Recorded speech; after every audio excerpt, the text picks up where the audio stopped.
Thank you, council members, for hearing testimony today about the critical issue of affordable housing and the proposed ZTA for ADUs. My name is Joel Rubin, and I'm a member of the Town Council for the town of Chevy Chase, and am appearing as our town's representative this evening.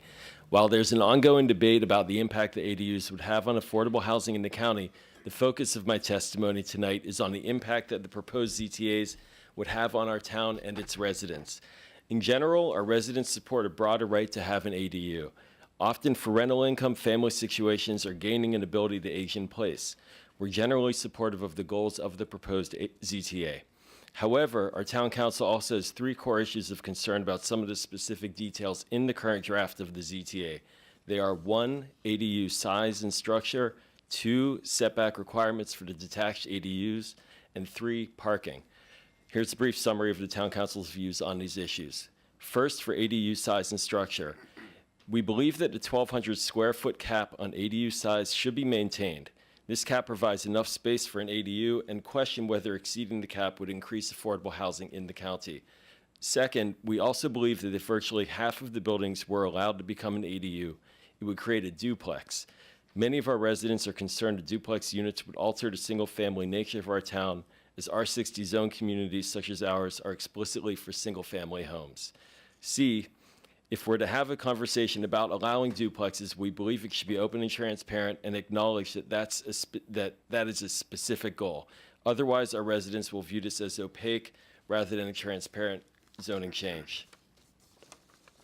Number 2, setback requirements for the detached ADUs.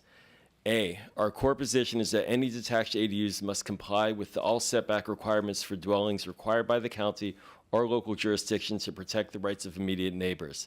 B, ensuring that all detached ADUs comply with setback requirements will protect the privacy interests of neighbors as well as the residents of detached ADUs.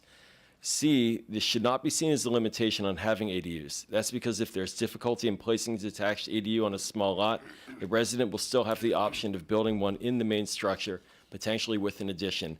And D, lastly, we oppose any grandfathering that would permit old ancillary structures located up against the property line to be turned into a detached ADU, as concern for adequate separation of dwellings, in our view, outweighs all other factors and is a core component of our town's approach to land use. 3, parking. We're concerned that the increased off-street parking requirements in the ZTA may be burdensome for some of our residents, and we hope that the council will look carefully at the parking provisions in the proposed ZTA.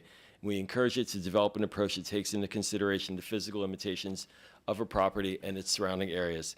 In closing, we congratulate the council for taking on this issue and commit to working with you to ensure the county creates zoning rules that both increase affordable housing for our residents and are flexible to adapt to the differing physical characteristics of our communities. Thank you. Thanks.